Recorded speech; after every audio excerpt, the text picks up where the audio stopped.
Today we're going to talk about the rise of Catholics in America. In 1776, Catholics made up a very small minority of Americans. Throughout the 19th century, their numbers steadily grew.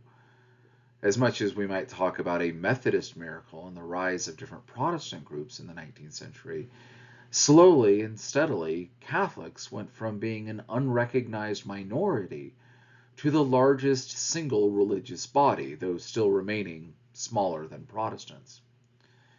Something that originally was seen as antithetical to the cause of being an American, being a Catholic, all of a sudden becomes an asset by the 21st century. Why did this happen? It's an interesting story and an interesting sort of navigation of both immigration and assimilation for Catholics and Americans alike. What does a new beginning mean?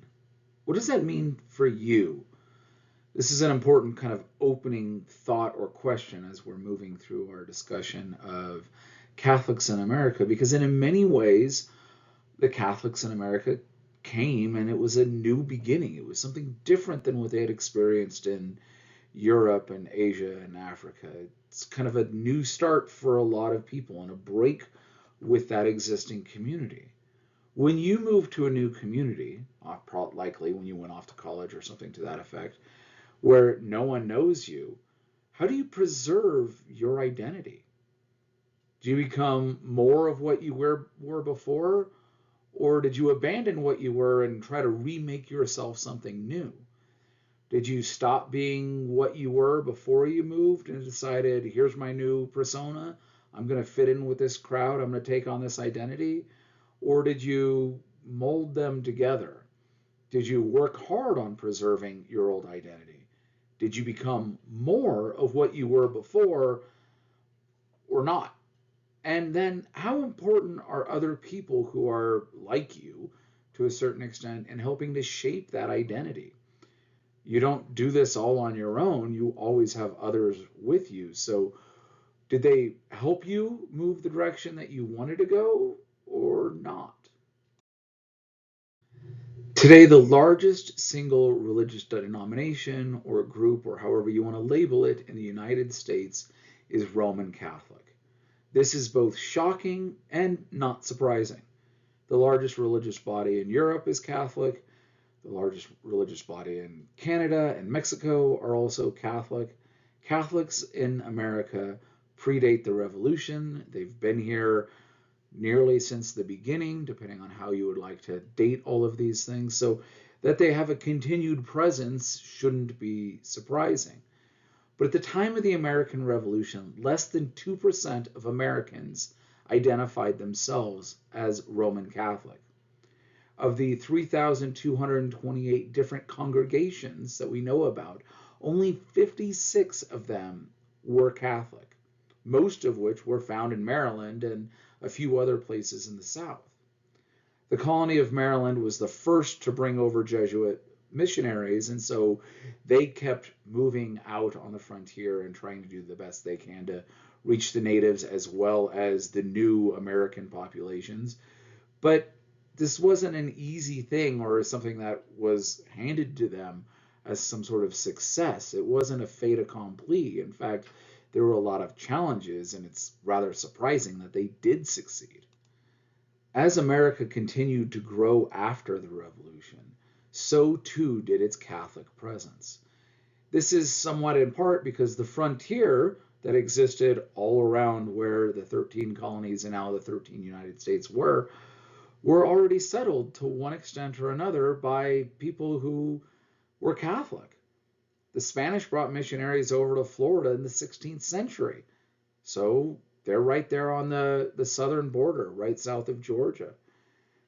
In the 17th century, French missionaries arrived in the newly formed Louisiana Territory. So everything from that purchase later on from Thomas Jefferson is already settled and possibly to some extent nominally or actively very Catholic, New Orleans being a big center of that. Spanish missionaries also predated Americans in the West and the Southwest, and Jesuit missionaries and others came from America onto those frontier lands as well. Mexico, following their independence from Spain, was rather anti-clerical, but still the population was predominantly Catholic.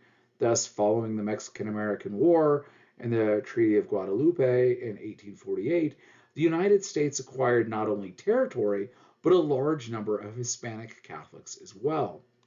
America may have been at least founded primarily by Protestants, but Catholics surrounded them to all sides.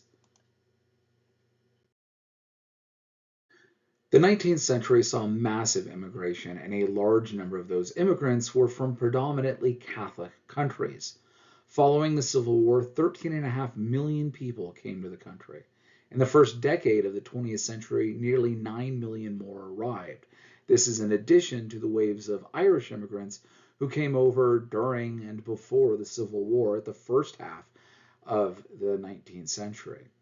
It was often quipped that all the priests had to do was to stand on the gangplanks and enroll the faithful as they disembarked. But the growth of Catholicism is not due merely to immigration, nor should we see all of these immigrants as being blindly obedient Catholics is often characterized. While the countries that many of the immigrants came from were Catholic, their church attendance rates were not great in Europe, and it would be incorrect to assume that most pious Catholics are the ones that all left Ireland and Germany and France and Italy and a whole host of other Catholic countries. They aren't more pious, and that's not the reason why they were coming. At best, we should see these waves of immigrants as potential American Catholics. There was also a large number of Protestants immigrating from Catholic countries as well as Protestant countries during this same time period. It has been shown that even today, the majority of Americans of Irish and French descent are Protestants and not Catholics.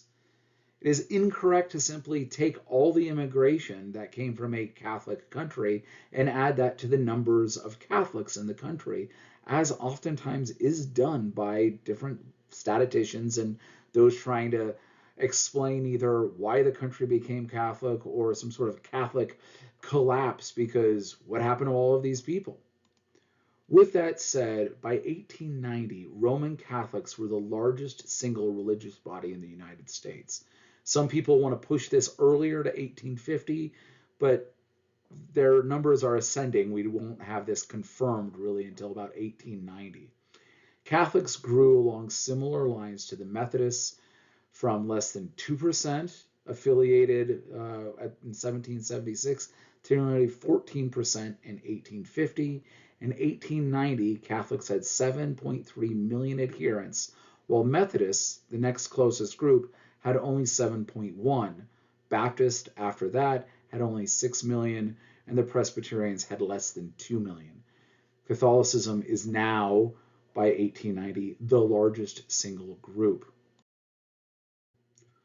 Once these immigrants arrived, Catholics had to face nativism and long-standing anti-Catholic bias that existed within the United States. The waves of newly arriving immigrants were not English.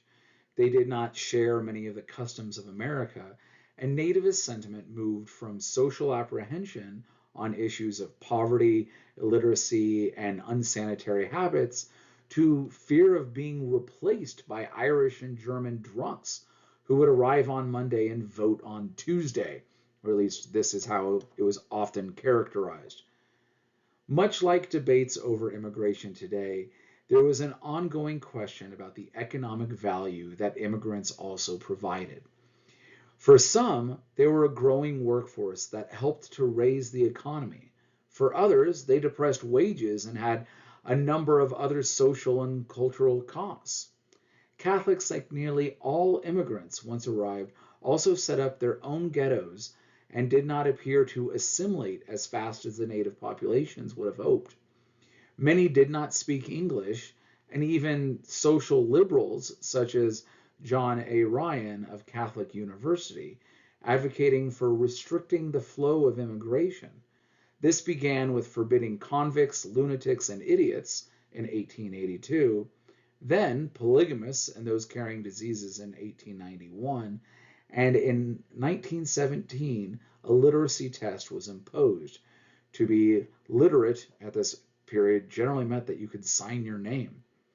In 1924, a quota system was also adopted. In addition to generally being painted as drunks and slobs who are here to ruin the American way of life and take money or do something along those economic concerns, right?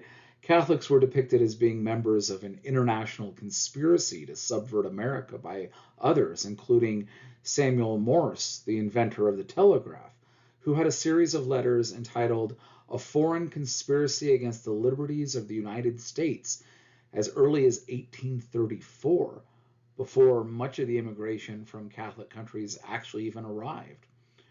One of the greatest examples of anti-Catholic zeal actually came from the formation of the American Protective Association in 1887, where the members pledged to, quote, strike the shails and chains of blind obedience to the Roman Catholic Church from the hampered and bound consciousness of priest-ridden and church-oppressed people. While they were not terribly large, they represent a good portion of the anti-Catholic sentiment that existed. The largest challenge actually came from new political parties, often identified as the Know Nothing parties.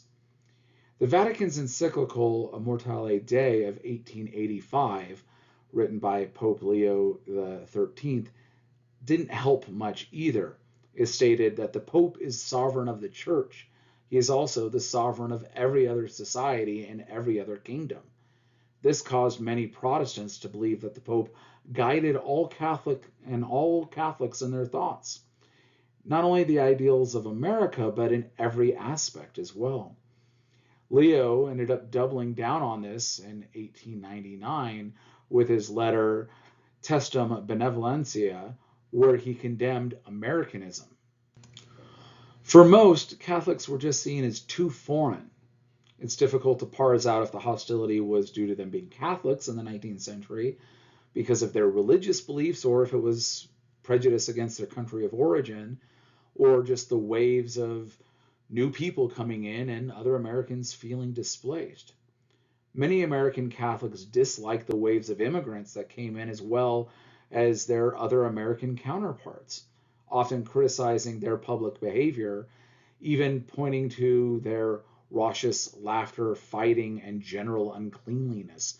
This coming from Catholics about other Catholics. When the later wave of Germans came in, the Irish made similar complaints about them that others made about the Irish. Catholic papers such as the Boston Diocesan paper, The Pilot, welcomed a decline of immigration in 1854, desiring implementation of stricter immigration. Protestants everywhere seem to also echo Charles A. Brooks's sentiment that all immigrants needed to be transformed into, quote, a true American, and that meant being Protestant. They must be, quote, born again of the American spirit. For Brooks, only Protestants can be truly patriotic. Americanization meant Protestantization as well. That Catholics overcame the pressure to convert in order to be Americans is due in part because of the adaptation of revivalism. During this period, the Catholic Church was extremely effective and competitive. They marketed their faith as intense and otherworldly, as well as personal and devotional. They saw that they were embattled, and instead of laying down, there was an increase in participation. Various groups such as the Redemptorists, Paulists, Jesuits, and Passionists led the Catholic equivalent of revival campaigns throughout the 19th century. The Redemptorist order alone conducted 3,955 local revivals between 1860 and 1890. Catholic revivals were not about conversion, but about engagement. The call to the altar was preceded by the call to the confessional. To also demonstrate how lax many of these immigrants were, communion was granted, but for many of them, they were never confirmed. They were baptized before they left the old country and were confirmed during these revival campaigns. While the primary focus was in reinvigorating Catholics who were nominal Catholics at best, There were a number of Protestants who converted to Catholicism as well. Jesuit revivalists Father Arnold Damon and Father John Coughlin had nearly 500 Protestants convert during their 1876 to 1877 mission, while over 115,000 received communion. Francis Xavier Wenger is a name associated with Catholic revivalism in America. He states, "I am continually giving missions in the woods as well as in the metropolis, going to every chapel, no matter how many families there are. In the course of a year, I am preaching over 1,000 times every year." The typical Catholic revival lasted anywhere between 8 days and 2 weeks. Many would have the women come first and the men coming the second week. This is what Father Francis Xavier would do.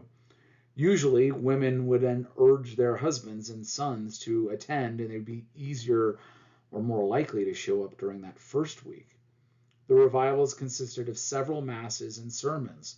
Portions were exuberant, primarily the preaching, but they retained still the mass and the sacramental structure of what the Catholic Church was and what that life looked like. Spiritual renewal was understood as a deeper involvement in the life of the church, and not some sort of new or different movement. Emphasis was on confession and communion, reciting the rosary and understanding the cross. Similar to the Protestants, the message also consisted of a call to repentance and to avoid the gates of hell and eternal fire. They also utilized tears and physical acts to demonstrate a repentant state. In many ways, this looked kind of the same as what you'd see by many of the holiness preachers just within the setting of a Catholic church. These revivals were extremely effective. The rate at which Catholics went to Mass rose from about a third to over 90%. Many Catholics, such as James Cardinal Gibbons, believed that America and the Catholic Church could work seamlessly together. He argued that the Constitution is admirably adapted to the growth and expansion of the Catholic religion, and that Catholic religion is admirably adapted to the genius of the Constitution. They fit together like two links in the same chain. Many others, though, criticized the lax morality of American culture, much like we encountered among the Protestant revivalists. The greatest disparity between Catholic revivals and Protestant ones centered around the fact that Protestants kept emphasizing Sabbath obedience and its various different notions, and temperance, not drinking any alcohol. Anton Walberg, a priest in Cincinnati in 1889, depicted American culture as a hotbed of fanaticism, intolerance, and radical ultra views on matters of politics and religion. Others would criticize American culture for turning out women to make it look like they worked in brothels and for lax sexual morals as well.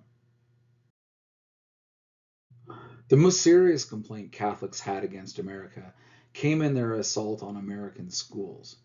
The American school system was interpreted as an arm of the devil to keep people from knowledge of the scriptures. This is quite a reversal from the 1647 Old Deluder Act in Massachusetts that required all communities with over 50 children to be taught to read the Bible to combat the Old Deluder, who is Satan, who is attempting to keep people away from knowledge of their scriptures. While public education was a mainstay of Puritan New England, primarily to instruct people in Calvinist interpretation of the Bible, by the middle of the 19th century, the Bible was largely omitted from public education. The disparity of Protestant interpretations of Scripture led many to shift teaching away from the public schools into newly formed Sunday schools. When the Bible was used, it was focused almost exclusively in the establishment of morals and increasingly used to justify political aims such as manifest destiny, slavery, for the abolition of it or in support of it, depending on which region you were, the promoting of civil religion and all of that notions wrapped up within civil religion as well. This varied greatly depending on the region, the state, and the religious makeup of any community.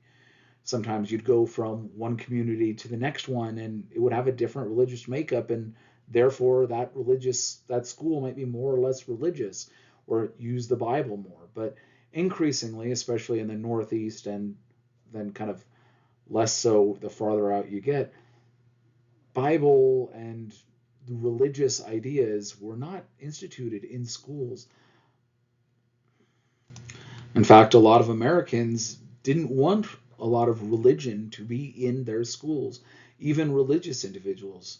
John Dewey, one of the pioneers of American education, wrote The School and Society in 1899, where modern education is now deemed to be scientific, wherein religion has practically no role.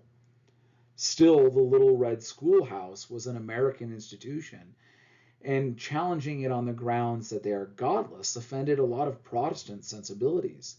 The schools were now seen by Catholics as arms of the old deluder and not a weapon used against him. Their critiques from Catholics were not structured in such a way that a lot of Protestants couldn't agree with them, though. Bishop Bernard McQueen called the school system a huge conspiracy against religion, individual liberty, and enterprise. Here, the idea is that the school's not giving you the liberty, which is one of the fundamental American rights.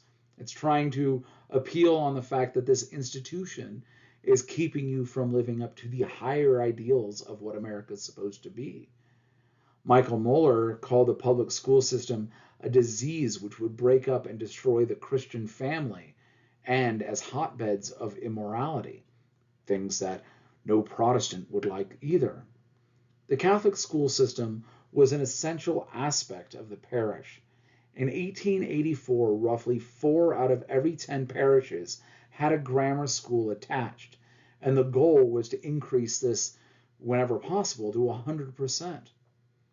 In addition to a bunch of schools being set up with local parishes, so too were there a number of different confraternities, some of which are overly religious and identified as such, like the Arch Confraternity of the Holy Rosary, where you're there to pray the rosary and learn how to do that. But other groups were also established as a part of a Catholic corollary to either a Protestant or otherwise civil organization. There were a lot of confraternities that existed just as a sort of fraternal meeting house for different Catholics to be able to associate with one another without the sort of scrutiny of their Protestant neighbors. As one may assume, naturally, clergy played an important part of growth and sustaining life within the Catholic Church. Unlike Methodists and others that relied a lot on lay preaching, much of the growth was done by professional clergy for the Catholic Church. To understand what I mean by professional clergy, we need to understand that for Catholics, there's two dominant types of clergy, religious and secular. There is also what's known as third orders, but we're not going to get into that today. The religious priests are members of religious orders such as Jesuits, Franciscans, Dominicans, the Paulists, any number that you've probably heard or connected a name along with. They live in religious households. Oftentimes they're cloistered or they're set apart. They live, as you might imagine, in a monastery sort of setting. You can usually spot them wearing their habit or specific garb of their order. If you know enough about these, you could actually tell what type of order somebody's in by what type of habit they're wearing, although there's some overlap in questions that you might still have, even if you kind of know by looking at them. Generally, those who are practicing this religious aspect take vows that are more restrictive, such as vows of poverty. They are typically a part of a larger order that is national or international in its very makeup. They are highly educated, typically, and trained at seminaries, then placed wherever they are needed. Typically, it's far away from their home. When they've entered this new order, they might still see and connect with their family. They might have opportunities to do so, but they're not going to be going back typically to where they grew up or interact with those people that they used to know. They're placed where either they need it for themselves in their spiritual development or where the church needs them for the development of the church in that area. Part of their vows is that they accept they could be transferred anywhere to another country if need be. This made them easier to place on the frontier because they didn't have a family they needed to go back to or raise or anything else. They were already set off and they were expected to kind of have this sort of attitude and obedience. A lot of mainline Protestant clergy with similar education didn't want to do that. But for the Catholics, that's already kind of baked into the cake. The other group of priests that we would talk about would be secular priests, those who are serving at a local parish and staff a diocese. Right? They are called secular because they live in the world. They're their own person, but they're still controlled or under the guidance of the church. They're able to own several possessions. Secular priests are typically local Catholics recruited from and trained by and then assigned to their home diocese. For example, most of the priests in Chicago are native to the Chicago area. The secular priest usually works amid his relatives and lifelong friends. They serve a community that they know and are usually somewhat representative of, usually not exceedingly poor or wealthy. Like many of the Baptist or Methodist clergy during the 19th century, they are of the people. They speak that language. They went to school with them. They're related to a great number of the parishioners. They might wear a habit, but generally speaking, you'll probably see them in other dress, wearing the collar, etc. While priests served the parishes, nuns were really the backbone of Catholic engagement in America. They served as the main person you would encounter in a hospital, orphanage, and school. In 1820, there were nearly 2 nuns, 1.8, for every priest. This number grew. At the dawn of the 20th century, nuns outnumbered priests 4 to 1 in the United States. Most of the work that gets done is done by these women. While you might see the priest for sacraments that needed to be performed, most of the work that's being done is being done by women who are oftentimes, because of their vows, also taking vows of poverty and aren't getting paid a lot to do a lot of this work. It's done as an act of charity and love and obedience.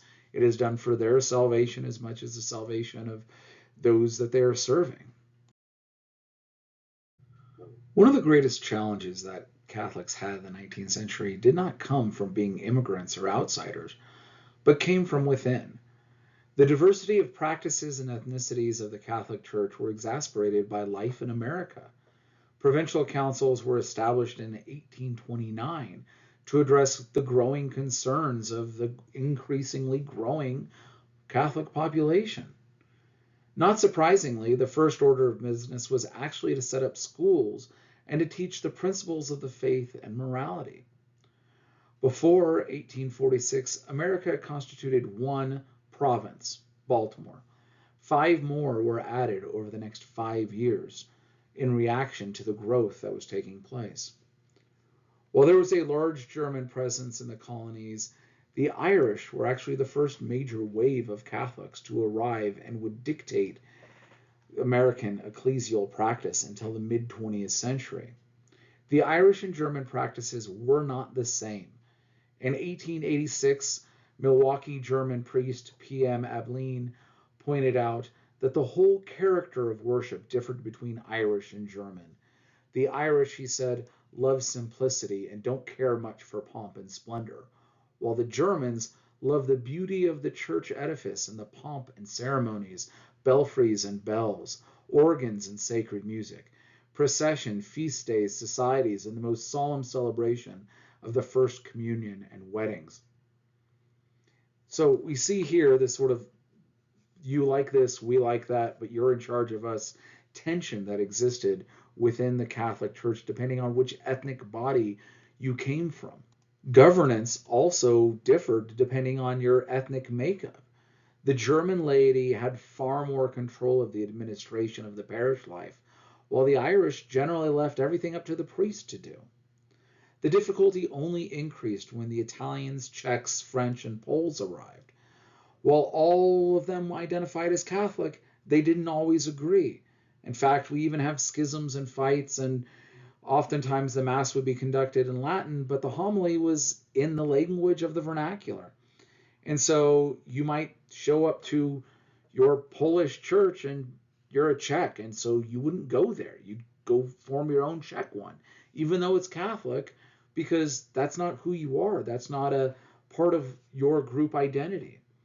A common refrain at this point was that language saves faith. And it was insisted that priests should know the language of the newly arriving immigrants and the newly arriving immigrant communities. The 1916 census demonstrated that 49% of Catholics attended a parish where the language was not in English. Nearly half of the people showed up and they spoke German or Polish or French or Czech or some other language, and that's the language they wanted to hear their services in.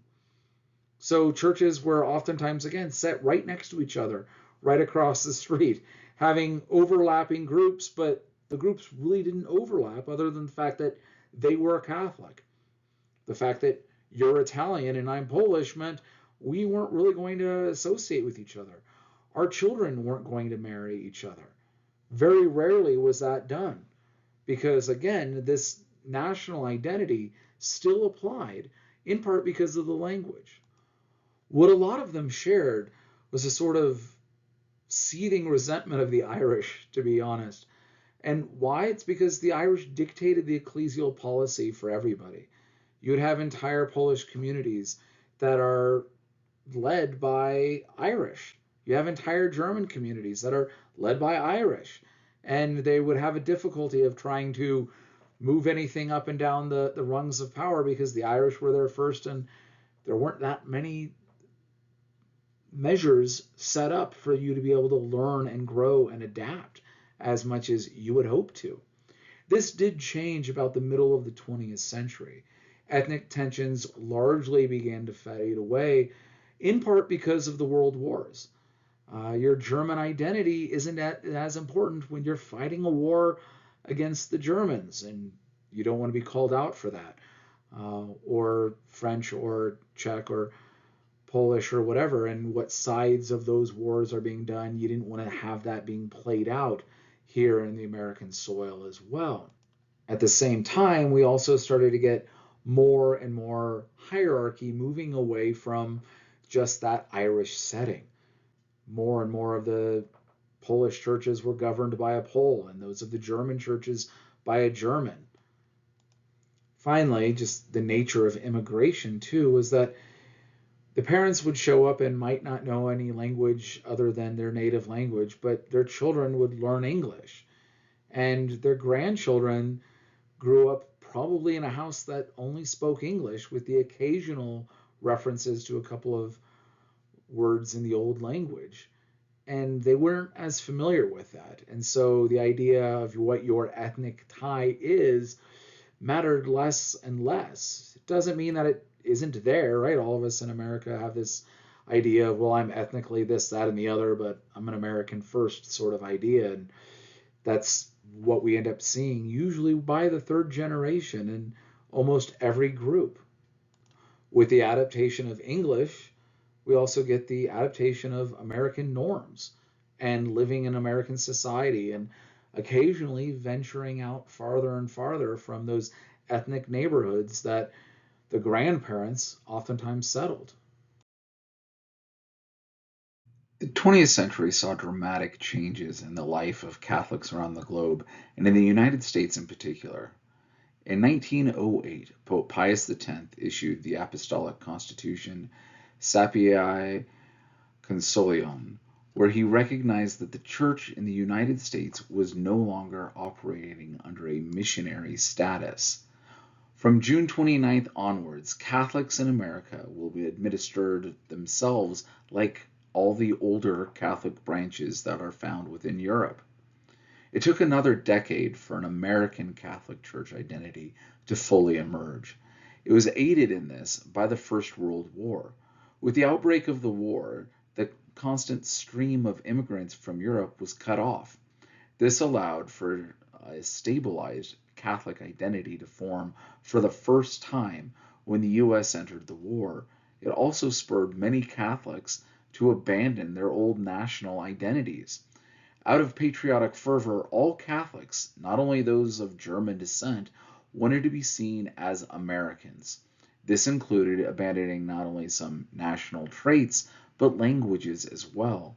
These would be the children who saw English as important and lost their native tongues that existed for their parents. This period also saw a growth of American missions. No longer the object of missions from Europe, American Catholics now sent missionaries all over the world. Importantly, they also financed a great number of missions. Less immigrants meant they were no longer needing any more money, and with the economic growth of the United States, the Society for the Propagation of the Faith, headquartered in Europe, became dependent on American aid instead of the other way around. This grew to the point that after the Second World War, Americans supplied 65% of its total budget. That's in 1957. America's wealth supplanted Europe's, becoming the wealthiest church in the Roman world. In 1937, half of Rome's income was supplied by Americans. American Catholics took care of Americans in need as well. The National Catholic Welfare Conference and the Social Action Department sought to alleviate the burdens of Americans that were poor and needy. In 1919, John A. Ryan, a professor of moral theology at Catholic University, wrote a pamphlet, Social Reconstruction, a general review of the problems and survey of the remedies, commonly referred to as the Bishop's Program of Social Reconstruction or the Bishop's Program. In it, Ryan advocated for a minimum wage, regulation of child labor, protection of the right of labor to organize, public housing, a national employment service and unemployment, industrial accident insurance, and old age insurance. This provided the basis for FDR's New Deal legislation. It also advanced the idea of a minimum wage to alleviate the poor and not for eugenics purposes that was kind of bandied about by a lot of others at the beginning of the 20th century. The idea for non-Catholics typically was that a minimum wage would prevent those who couldn't provide that much value to just fall off of the plate, as it were, and die, wither on the vine. Instead, Ryan and his program said, how is it with these other avenues of aid can we bring everybody up? The Great Depression, that is, saw further advances in Catholic charities also, including the Catholic League for Social Justice, which was established in 1932, and the Catholic Trade Unionists in 1937. Noted leaders such as Dorothy Day and Charles Coughlin advanced labor schools. Coughlin was also a radio priest whose Shrine of the Little Flower in Royal Oak, Michigan, had a huge following and advanced a Catholic consciousness in the public sphere of American life. What we also see is after the resolution of the Great Depression and the Second World War, a great boom in church membership, regardless of denomination or affiliation in the United States, including, though, notably for our discussion today, Catholics. This was also the era of the Catholic melting pot that began with the First World War. The idea that you're Italian or Polish or Irish or German kind of disappeared. Not entirely, but largely this molding and melding together with a national American Catholic consciousness really started to take on its own in the post-World War II period. Weekly church attendance for Catholics at this period reached about 60%. In 1957, the total population of the United States was about 120 million people, 30 million of which identified themselves as Catholic, larger than any other single group. though Protestants in their totality made up about 70 million. Importantly, at this point, American representation in the Roman Curia also increased. Until 1921, there was never more than one American cardinal. By 1959, there were now 6. This equaled Spanish representation and was exceeded only by French and Italians. The American Catholic consciousness in the 1950s, or at least by this point, really came into its own, and the rest of the Roman Catholic world looked to America, at least for some financial assistance going forward at this point, if not for also the ideas that were bandied about in America. As much as America used to be dependent upon Europe, the relationship became more a matter of equals at this point, if not, in fact, lending itself towards the American side.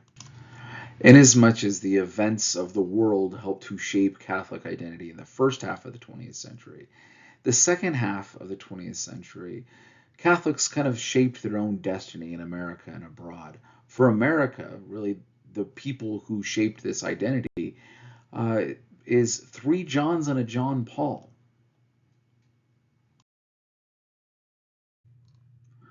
The first of the 3 Johns to help shape the later half of the American 20th century Catholic experience is none other than the Pope, John the 23rd. His rather brief pontificate was expected to kind of keep things going and wasn't expected to shake things up too much.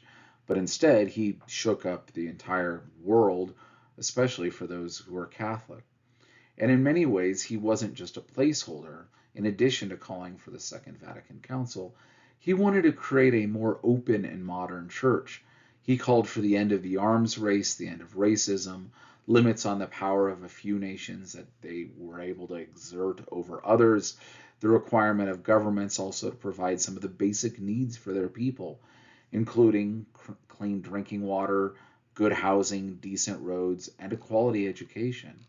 In many ways, he was advancing what was advocated by John Ryan and the whole bishops program that was pushed forward in America in its own ideas, but upon the global scale, in addition to other reforms as well. The calling for a church council in 1962, known as Vatican II, transformed the Catholic Church and really was a push to try to modernize it with all of what that word modernize might mean. It also made it more open to notions of ecumenical movement, trying to reach across the division that existed with different sorts of Christians, often referred to as separated brethren. That is, those Christians who were not Catholic, but Protestant or Orthodox or anybody else, and trying to find a way to reach across the aisle to them. In a lot of ways, Vatican II was looking towards not the East, but towards the Protestant movements that existed in the West. In fact, a recent sort of scholarship pointed out that this ecumenical movement was actually driven by a group of liberal bishops who met weekly at the Hotel Dominus Mariae to develop strategies for a, quote, Protestant-friendly agenda at the council. A key liberal bishop was John Courtney Murray. He was an American Jesuit theologian and professor. He is the author of arguably the most controversial document to arise in Vatican II, Dignatus Humanae, sometimes called the American document. In it, Murray advanced several points that shook up traditional Catholic theology. First was the statement that doctrine does develop, that dogma does change. This, for most Catholics, was actually the real sticking point. Because if doctrines change, what is the basis of that? And then what's the basis of Catholic authority? And all of those other questions can now be introduced. What is usually addressed is his declaration on religious freedom. In this, he states that truth cannot impose itself except by virtue of its own truth, as it makes its entrance into the mind at once quietly and with power. Going on, he states, the exercise of religion in its very nature consists before all else of those internal, voluntary, and free acts whereby man set the course of his life directly towards God. not merely human power, can either command or prohibit acts of this kind. This acknowledgement of religious liberty sounds the most American. We can actually see elements of it in different writings going back to Roger Williams or the First Amendment, this idea of religious liberty and openness that all of us have as Americans. The American document is also a subject of a lot of dialogue between Catholics and other religious bodies. By ensuring the enclosure of Dignatis Humanae, Murray bridged the worlds of theological and political philosophy. It is in part because of Murray's desire to Americanize the Catholic Church that has led some to suggest that Murray was actually a CIA agent who engaged in what was called doctrinal warfare. This is one of those fun conspiracy theories or something along those lines that people start looking at, including David Weimhoff in his work, John Courtney Murray, The Life and Time of an American Proposition, How the CIA's Doctrinal Warfare Program Changed the Catholic Church. And while we might want to say this documented work of change is too much, at the same time, it does afford us a little opportunity to kind of see the new sort of relationship and the interconnection between American ideology and post-Vatican II Catholicism. The idea of doctrinal warfare was to try to gain the Catholic Church and its siding with the United States against the Soviet Union during the Cold War. Using all hands on deck, the idea was, how is it the U.S. can defeat the Soviets? And bringing the Catholic Church into that fold seems like a good idea if that is indeed your aim. Whether or not it's true that Murray was a CIA agent or voluntary, involuntary, whatever sort of means, the important thing for us is really to see that what it is to be Catholic and what it is to be American at this point are not antagonistic towards one another. This would allow for greater harmony between being a faithful Catholic and a patriotic American in a way that the know-nothings and nativists couldn't have imagined. This would also lead the way for Catholic presidents to emerge, and also eventually, and currently, right now, an American Pope. Many Catholics, like their fellow Americans, wanted modernity. A lot of what marked the Catholic Church apart seemed antiquated and old. Post-World War II, the idea is about the future. Otto Spieth, the founder of the Liturgical Arts Society, stated that the first requirement of a church or a temple today is that it be of today. Spieth wanted to move away from the classic Gothic or Romanesque past and move into a modern worship space. The transformation of the physical space would also necessitate a transformation of religious life. The sentiment was shared by many at Vatican II. Vatican II worked with all of its might to modernize many of the Catholic practices, two of which are very obvious to any observer, and another had some immediate impacts on the formation of clergy. The first is the English Mass, or more precisely, the Mass in the vernacular. The transformation of the Mass following Vatican II, the use of candles, the crucifix, terminology, relics in the altar, became optional, and in many cases, depending on the sensibilities of the congregation, vanished entirely. Liturgical revival was not new, nor was it only the product of Vatican II. From the 1940s, groups following the Benedict Abbey at Collegeville, Minnesota, and Virgil Michael initiated the periodical Orate Fratis, later known simply as the title Worship, to do just this. Officially, the work was to explain the liturgy. Unofficially, it was to innovate it. Michael pushed for the use of the vernacular and the dialogue Mass, where the laity had greater participation in the Mass itself. He also wanted the restoration of the Holy Week liturgy, greater attendance at Mass, and the use of what he called the people's altars. That is, an altar where the priest and the congregation faced each other. Vatican II approved many of these reforms. The approval of liturgical reforms, many young priests started their own liturgical experiments, including formation of underground or house churches. The official changes often followed innovations done at the local level, including many Protestant forms of worship in addition to the vernacular. The priest usually, from this point forward, faced the people, and the congregational response was often used. The singing of hymns, including Protestant hymns, were also introduced.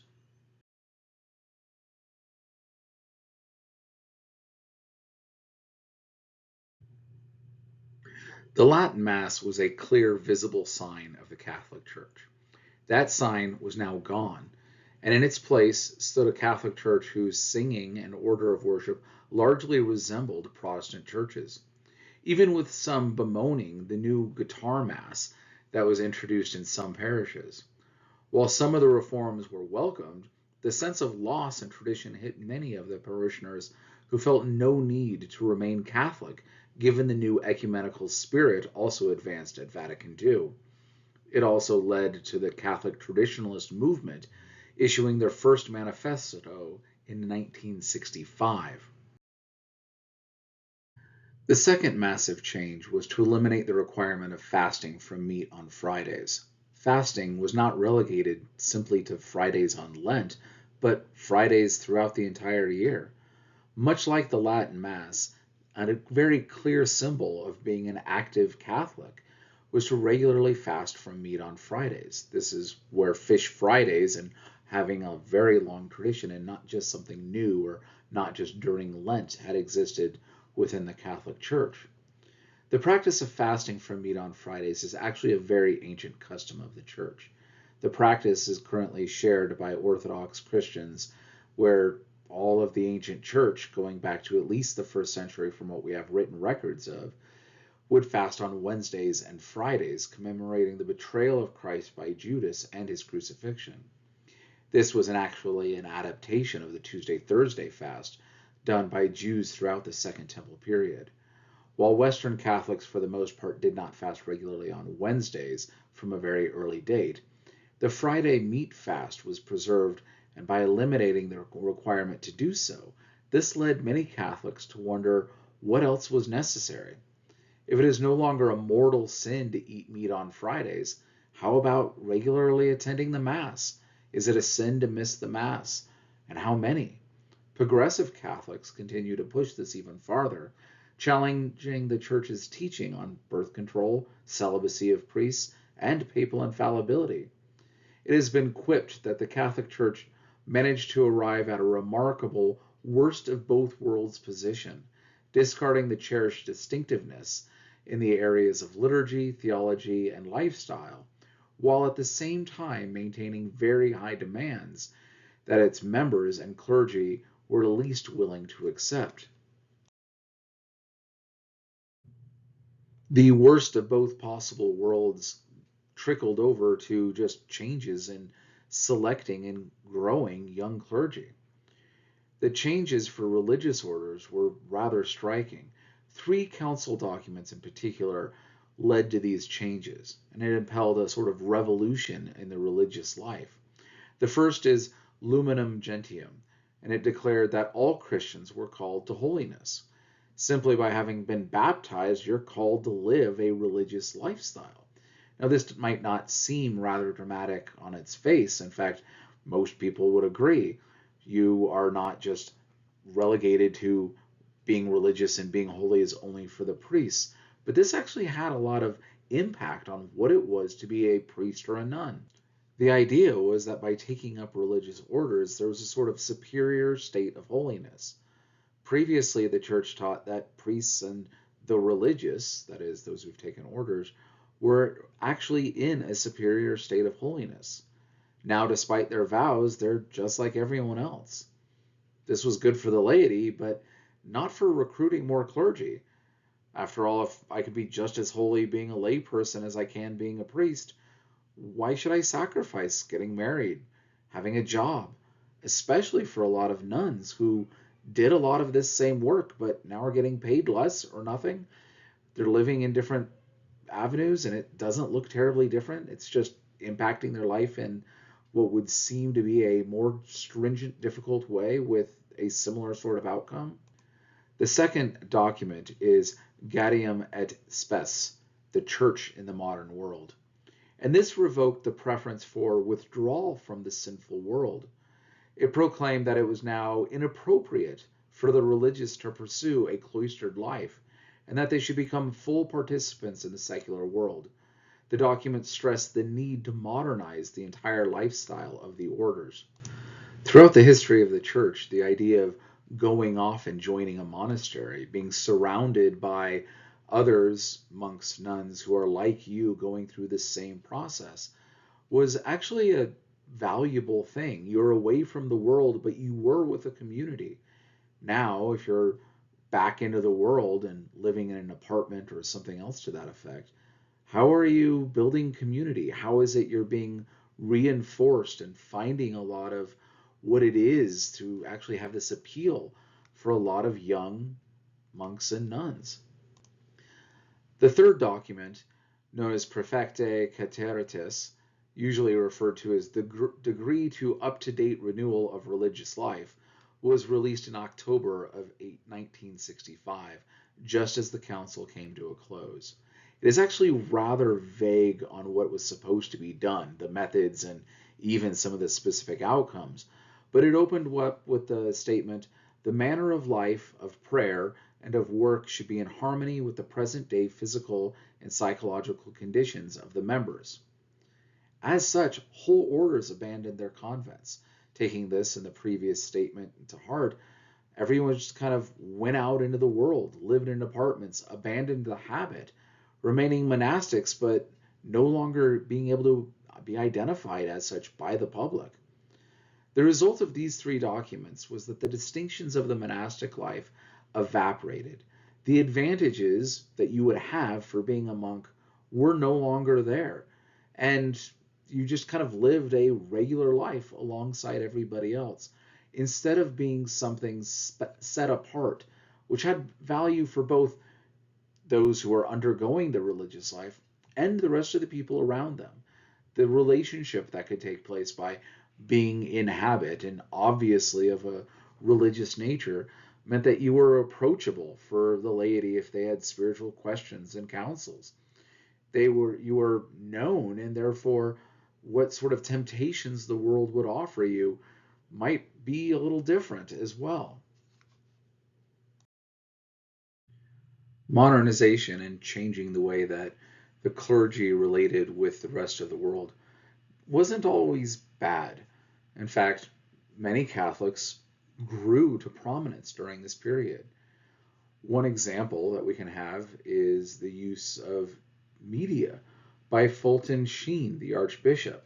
Much as Charles Coughlin had used his radio ministry at the beginning of the century, the second half had the use of Archbishop Sheen, who first started off with the radio and then continued to be a TV preacher, in addition to the author of many popular books. He shaped revivalism amongst Catholics in much the same way and in much the same notoriety that Billy Graham did amongst the Protestants. Sheen's TV program Life is Worth Living was regularly nominated for Emmys. Additionally, he had a number of other TV specials and shows going from 1941 to 1969, with additional TV appearances until his death in 1979. Charles Merton is another prominent Catholic of this period, a disillusioned sophisticate who fled Greenwich Village and joined a Trappist monastery in Kentucky. His autobiography, The Seven-Story Mountain, was a bestseller in 1948. Merton and his work spurred on a number of young men to leave the commotion of post-World War II American life and to find silence. This led some to believe that this period is known as the coming era of the Catholic layman. The relationship between Catholics and American politics has always been a strained one. From the very beginning with Lord Baltimore, the question was, what place do Catholics have in a society that is not Catholic? Maryland, to ensure Catholic religious liberty, was the first of the colonies to grant freedom of religion, but a tension always existed between Protestant or secular society and the Catholic Church. The 19th century saw the twin challenges of antagonism and assimilation. Leo XIII represented a large portion of the antagonism when he doubled down in 1899 with his letter Testum Benevolentiae, where he condemned Americanism. Vatican I, a decade before, had already put secular countries, including the United States, on notice that they should not interfere with the Pope, and doctrinal constitution Pastor Arrentius granted the Pope full supreme power of jurisdiction over the whole church. Others tried assimilation, which now needed revision in the 20th century. Archbishop Ireland's agreeing to the gospel of wealth notions of Carnegie may have worked in the 19th century, but given the shift of economics during the later half of the 20th century, his insistence that there must be, quote, respect for capital and that money is not an evil did not resonate with those who saw greed once again as a great sin. Worse still was the 1890 Catholic World, which published a minor classic in the Gospel of Wealth literature, erroneously pointing out that the three men who Christ restored to life were men of wealth. Obviously, Lazarus wasn't one of those. Adding that Catholics should pray, "O Lord, give me good sense, give me hard, practical, everyday gumption, and if I had a little of that, I shouldn't act as foolishly as I generally do. I shouldn't waste my time nor money." Financial giving was also equated with zeal. So how much money you gave to the church meant how much you loved God. James R. Bailey, Archbishop of Baltimore's anti-union stance that no Catholic with any idea of the spirit of his religion will ever encourage them, ran into trouble later on when Catholics wanted to back unions. Same was said by the Knights of Labor being condemned by papal decree in 1884. Not that much later, by 1888, Cardinal Gibbons said that the Knights could be, quote, tolerated. And we start to see this tension of how it is that the church is supposed to work within the political sphere. Today, many find it odd that there was any tension over the fact that JFK was a practicing Catholic. Catholic politicians on both the left and the right will use their faith to demonstrate that they have the moral high ground on a position that they're advocating for. This was not the case throughout most of the 20th century. The first major presidential candidate to face challenges to office because of his Catholic faith was New York Governor Alfred E. Smith. Smith served as the governor of New York between 1918 and 1928 and was nominated by the Democrats to be their presidential candidate in 1928. His nomination grew large swaths of support from Catholics, but a large anti-Catholic vote also did exist, primarily targeted by German Lutherans and Southern Baptists, as well as a good host of Methodists. The fear was that the Pope would be running the government from behind the scenes. Hoover soundly defeated Smith, carrying 40 of the 48 states. Surprisingly, Smith carried the South, along with Massachusetts and Rhode Island, showing that the South at this time was not uniformly against the idea of a Catholic president, the very heart of where Southern Baptists were trying to push against the idea of having a Catholic president.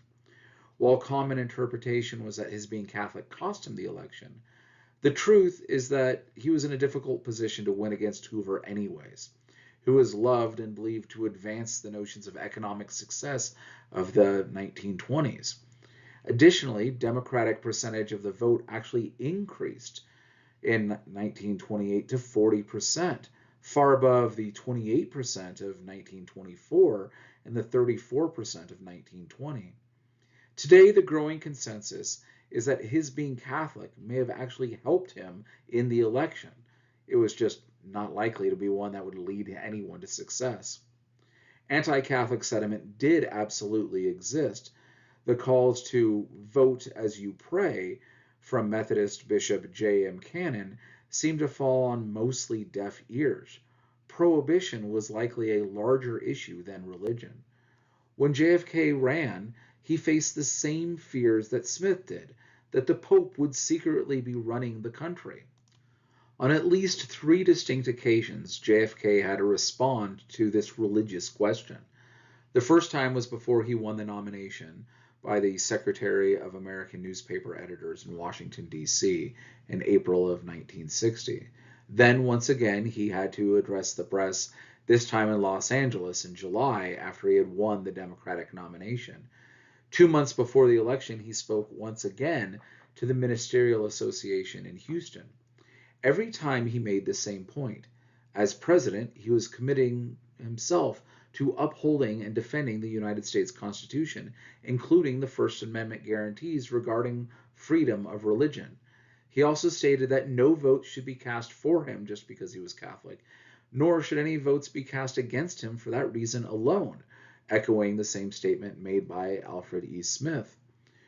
To further sort of get rid of any sort of fears, he repeated that Roman Catholics had served in every other conceivable civil capacity without questions concerning their religion being raised. Quote, little or no attention was paid to my religion when I took the oath as senator in 1953, or as a congressman in 1947, or as a naval officer in 1941. Members of my faith abound in public office at every level except the White House.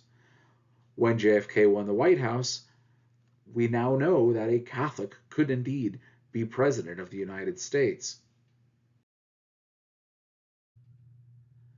Another key change for Catholics in the 20th century was the rising participation of Hispanics in Catholic consciousness.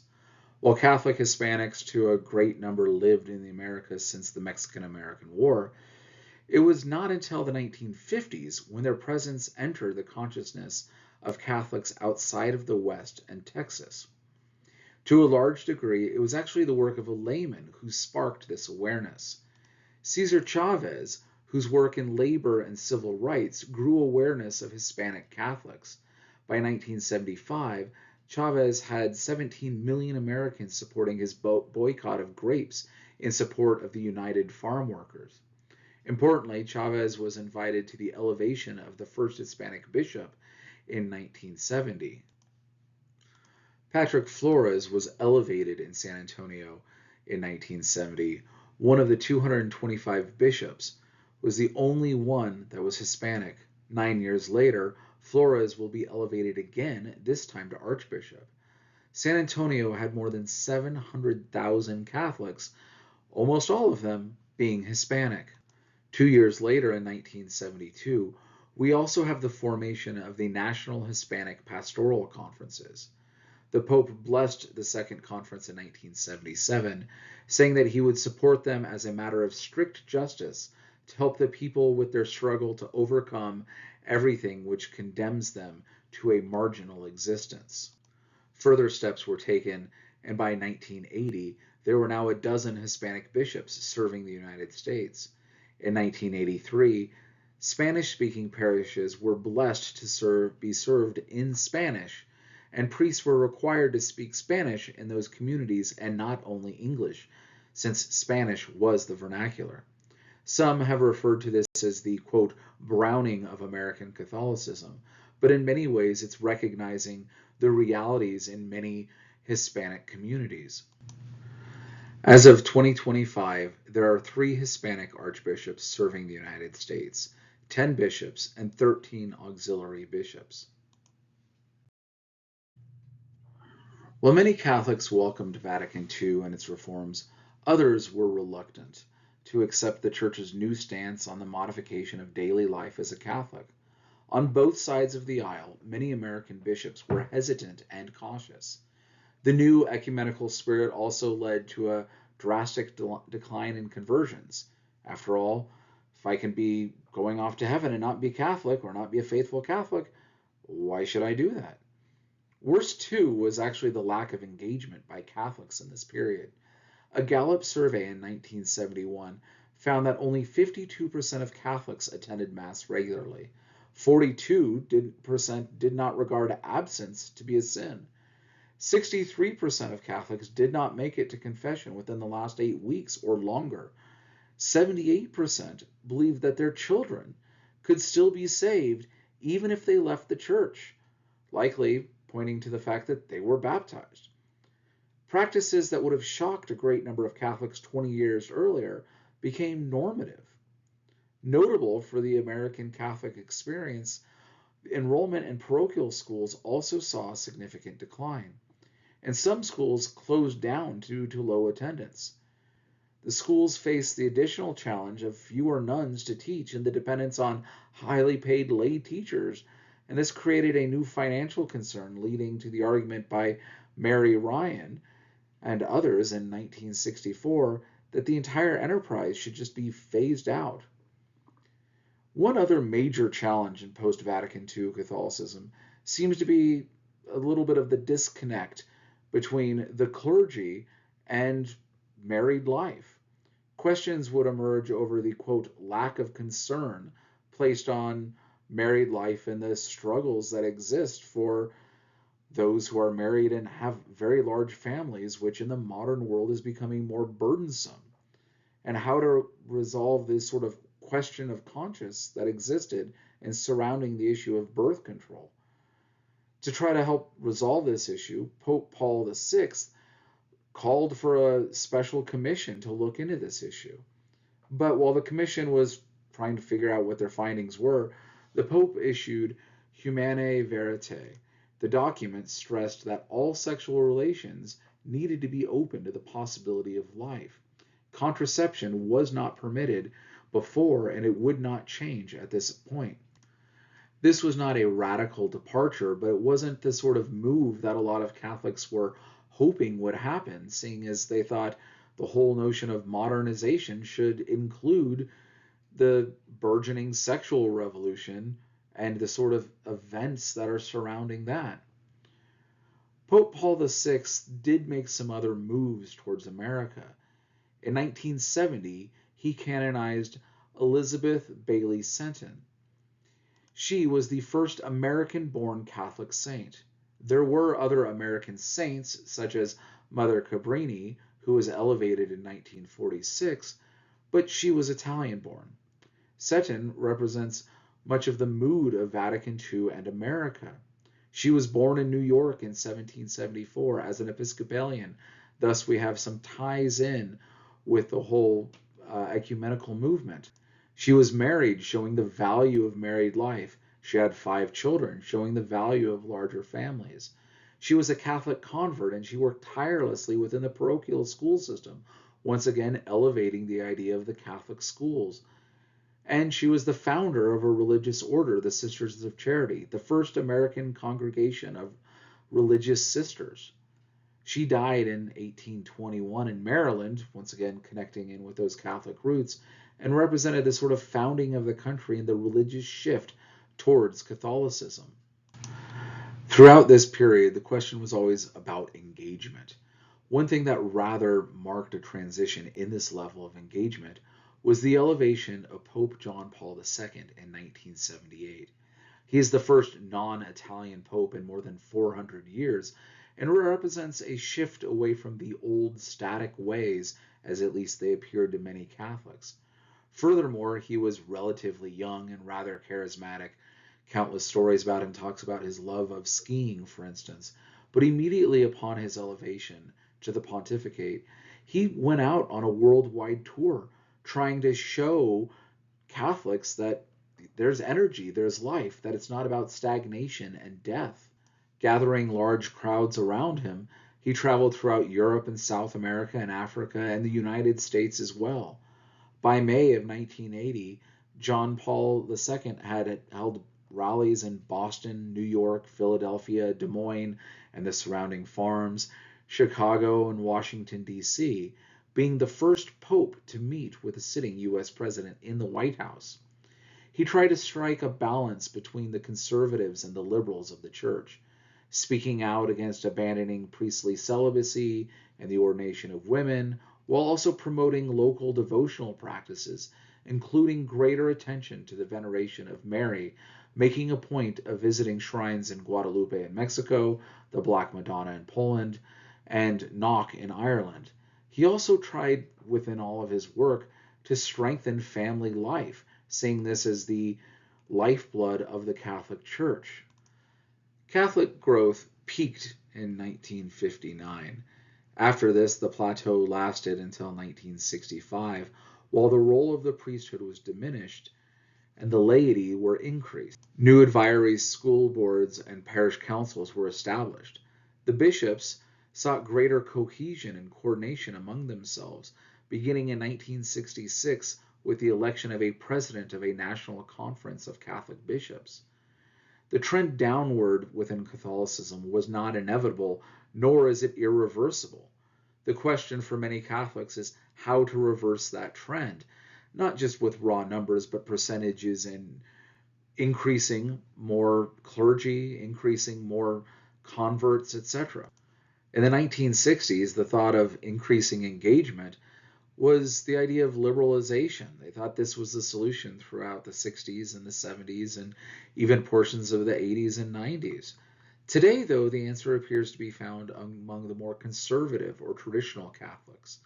The more traditional dioceses are more successful in attracting primarily young men to the priesthood, nearly 4 times as much when compared to liberal dioceses. Trad Catholics also attend Mass and confession at higher rates than your more liberal Catholics do, and are more willing to engage with American culture and have larger families.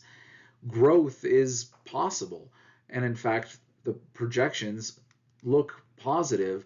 The question is only how does this work with the relation of larger cultural issues as well? Final sort of thoughts for you to think about. What is the cost of assimilation and becoming more mainstream? How can you adapt without abandoning or losing what was once important to you? As we look at the history of a much larger sort of time period with the Catholic Church than we had with other denominations and other groups, what does this mean? We kind of see the ebbs and the flows, the insides and the outsides, the advantages and disadvantages that all correspond and connect with the notions of assimilation and finding yourself on the inside instead of the outside.